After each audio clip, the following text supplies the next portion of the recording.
comenzando. Son 40 días.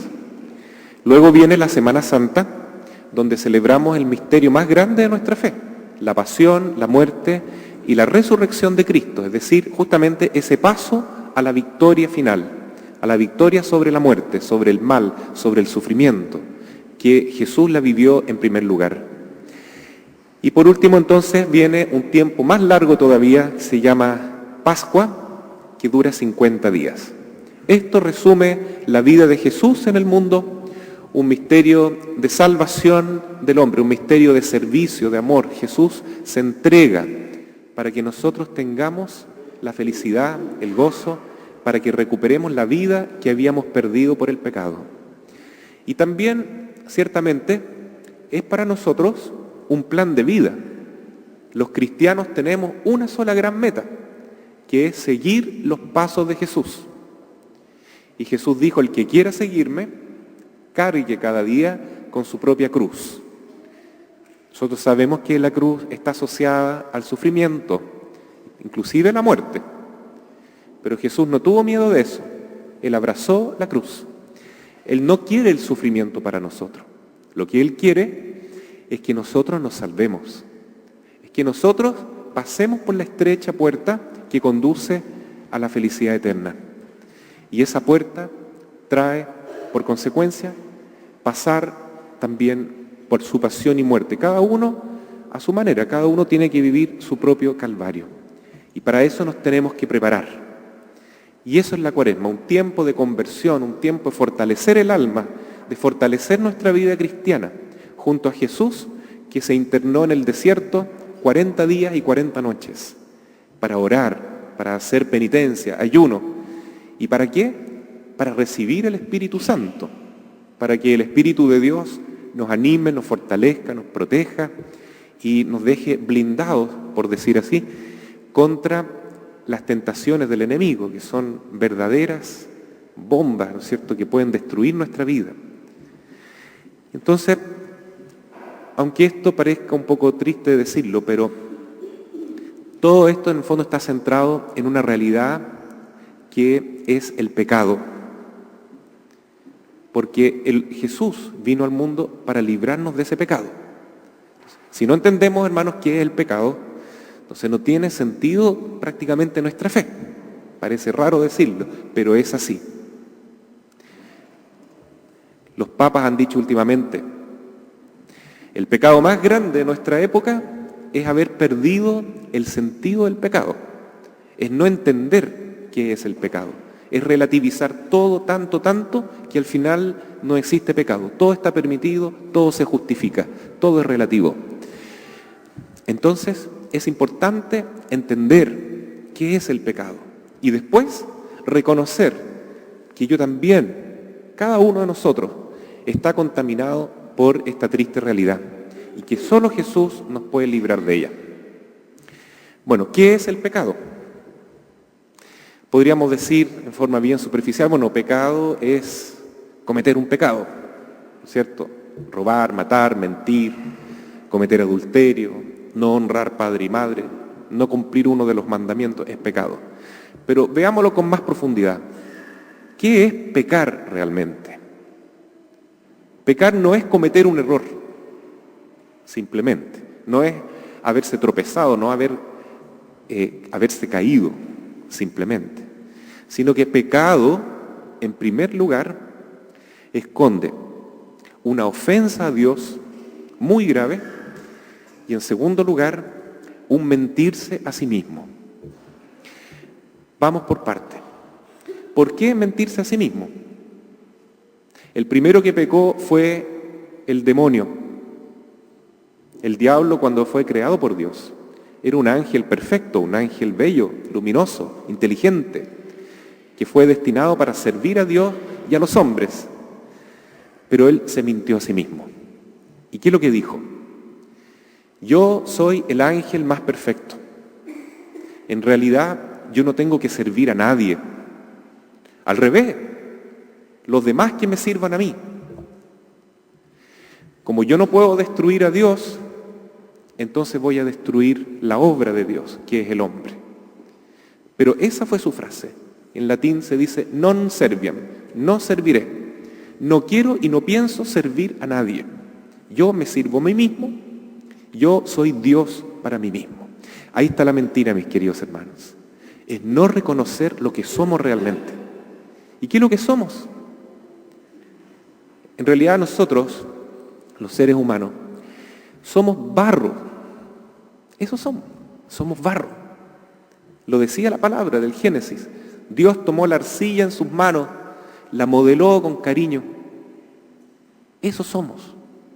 Por eso Dios le recuerda al hombre después de haber pecado a Adán: eres polvo y en polvo te convertirás. ¿Y por qué tuvo que recordarle eso? Porque todo pecado, por más chiquitito que sea, es la mentira de no reconocer eso, que somos polvo, somos barro. Somos modelados por Dios de este barro que Él mismo ha creado. Pero somos eso, hermanos. Venimos del polvo y nos vamos a convertir en polvo, en barro. Pero no somos cualquier barro. Somos creados a imagen y semejanza de Dios. Tenemos una gran dignidad. Porque dice también la Escritura, lo escuchamos hoy día en el libro del Génesis, que Dios modela esta arcilla con sus manos y sopla sobre ella. Le comunica su aliento de vida, le regala su propio espíritu. Nosotros también tenemos algo divino, por decir así, algo celestial en nosotros, que es nuestra alma, nuestro espíritu inmortal. Qué curioso como somos. Tenemos ansia, tenemos sed de inmortalidad, porque Dios nos creó para vivir con Él eternamente. Pero debemos reconocer también que somos barro. Entonces, ¿qué es lo que es el pecado? Es justamente lo que el diablo le dice a Eva. Le dice: tú puedes ser Dios. ¿Quieres ser como Dios? Entonces come el fruto que Dios les prohibió. Dios sabe que si ustedes comen de ese fruto, se convertirán en dioses también, igual que Él. Ahí está el pecado. No aceptar que soy barro, soy nada, soy muy poquita cosa, pero soy un barro amado por Dios, porque Él me comunicó su espíritu. Soy una persona humana, pero no soy más ni menos que eso. Pues bien, Eva aceptó el desafío del diablo y comió el fruto prohibido, y con eso desobedeció a Dios. Y ahí vino el pecado. El pecado es una desobediencia, es una deslealtad, es destruir la amistad que tenemos con Dios. Y el pecado, ¿qué es lo que trae en consecuencia? Muerte, enfermedad, sufrimiento, todos los males que conocemos en el mundo. El pecado, queridos hermanos, es la destrucción. Es envenenar la obra tan bonita que Dios había hecho. Y el pecado vino por un hombre, Adán, también por una mujer, Eva. Fue una pareja la que pecó. Y nos dice San Pablo, y nos recuerda en la carta a los Romanos, que así como vino el pecado por un hombre, también vino la salvación por un hombre y por una mujer. Y esto es interesante y quiero destacarlo, porque la Biblia dice claramente que la primera que conversó con la serpiente, con el demonio, fue la mujer, fue Eva. Entonces también en nuestra salvación tenía que ser una mujer la primera que conversara con el ángel de Dios, que fue María, la nueva Eva, la verdadera madre de los cristianos, de los creyentes, de todos los que se salvan y aceptan la salvación de Jesús. Entonces, qué importante es la mujer. Cuando la mujer acepta el amor de Dios, acepta su vocación de mujer, que es servir a la vida, amar la vida, entonces cosas muy buenas suceden. Y cuando la mujer desprecia el amor de Dios, no obedece a Dios, se convierte en causa de perdición y para muchas personas. ¿Cómo influye la mujer en el mundo, no? En sus hijos, en su esposo, en su ambiente, en su familia, etc. Entonces, es muy importante el valor de la mujer. Ayer celebrábamos el Día Internacional de la Mujer. Algunos se preguntan, ¿por qué no existe el Día del Hombre? ¿Por qué será que no existe el Día del Hombre? Bueno, algunos lo bromean diciendo que todos los demás días son del hombre. Pero yo pienso que a lo mejor es porque las mujeres ya se ganaron, ¿no es cierto?, ese premio. Y los hombres todavía tenemos que dar mucho más para recibir un reconocimiento así, ¿cierto?